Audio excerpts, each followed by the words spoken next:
আসসালামু আলাইকুম, Bangladeshi plumber YouTube চ্যানেলে আপনাদেরকে স্বাগতম। আজকে আপনাদেরকে দেখাবো লোডাউনে ফ্লাশ কম হলে কিভাবে সমাধান করবেন, এটা আপনাদেরকে দেখাবো। তো এই দেখতে পাচ্ছেন এখানে একটা কমোড, তো এই কমোডে আপনার ফ্লাশটা দেখতে পাচ্ছেন নিচে দিকে ডাউন হয়ে আছে এবং আমরা এটা ফ্লাশ করব।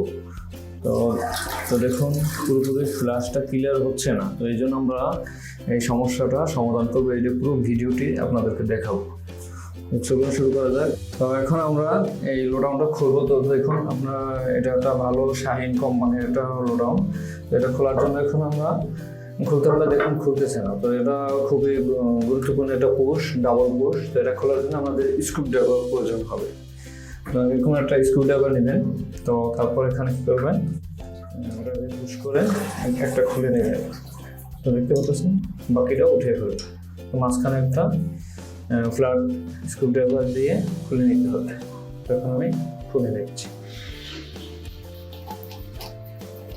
তো দেখুন আমার খুব সহজেই আমার পুশটা খুলে গেছে। তো এখন আমরা এটা খুলে নেব। তো এখন আমরা এটাকে খুলে নেব। দেখতে পাচ্ছেন এটা খোলার জন্য নিচের দিকে হাত দিয়ে ধরে তারপর এটা খুলে নিতে হবে।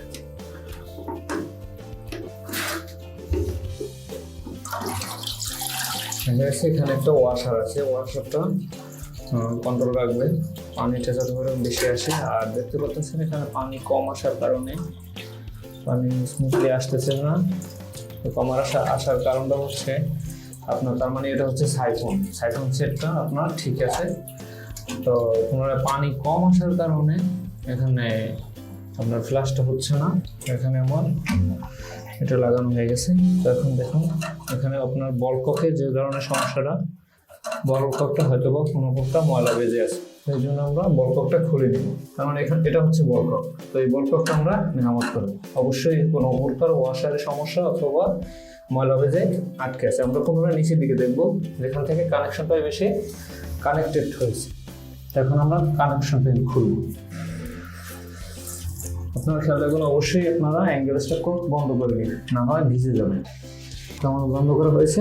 এখন আমি এখানে ট্রাই করব বেশি করে পানি আসে কিনা। তো দেখুন পানির প্রেশার অনেকটাই ভালো আছে। তো এখন আমি এখানে চেক করব। স্ক্রু ড্রাইভার এরকম নেবেন, তারপর দেখবেন এখানে কোনো প্রকার কোনো ময়লা আসছে কি না। এখানে কোনো ডিফেক্ট নেই। তো পুনরায় উপরের দিকে সমস্যা, তো আমরা এখানে এটা লাগিয়ে দেব। এটা অবশ্যই একটা ওয়াশার দিবেন, ওয়াশারটা ঠিকভাবে টাইট দিবেন যাতে করে লিক না করে। নিচের দিকে কোনো সমস্যা নেই। তো এখন আমাদের সমস্যাটা লোডাউনের ভিতরে, এখানে বলপকে ওয়াশারটা ঠিক আছে কিনা দেখতে হবে। এখন আমরা বলপকের ওয়াশারটা খুলে দেখব। দেখুন এখন আমাদের ওয়াশারের যে ডিফেক্টটা, এখন আমরা চাবিটা ছেড়ে দেখব। তো দেখুন অধিক মাত্রায় পানি আসতেছে।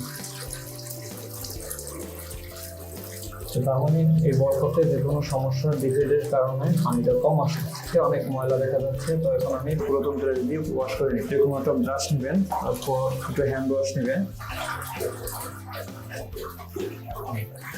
হ্যান্ড ওয়াশ অথবা লিকুইড নিয়ে আপনার এভাবে ভালো করে ওয়াশ করে নেবেন যাতে করে এই ময়লাটা পরিষ্কার হয়ে যায়।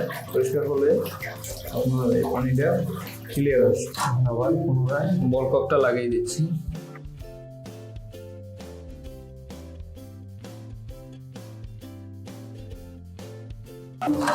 তো দেখুন আমার বল কক লাগানো হয়ে গেছে।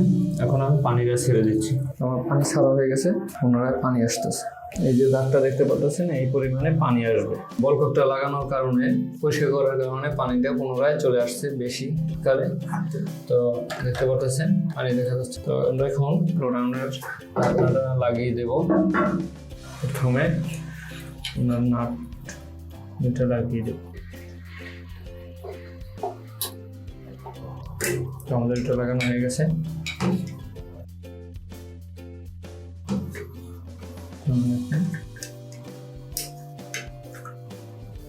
লাগানো হয়েছে।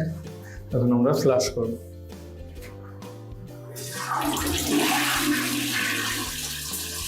তার মানে আমাদের ফ্ল্যাশটা ওকে হয়ে গেছে। তো এই ছিল আজকের ভিডিও। আপনারাও চাইলে বাসার ভিতরে এরকম সমস্যা হলে মেরামত করতে পারবেন লোডাউনের কোনো ফ্ল্যাশ কম হলে। তো এই ছিল আজকের ভিডিওটি ভালো লাগলে অবশ্যই একটা লাইক দিবেন, সাবস্ক্রাইব করতে একদমই ভুলবেন না। দেখা হবে পরের ভিডিওতে।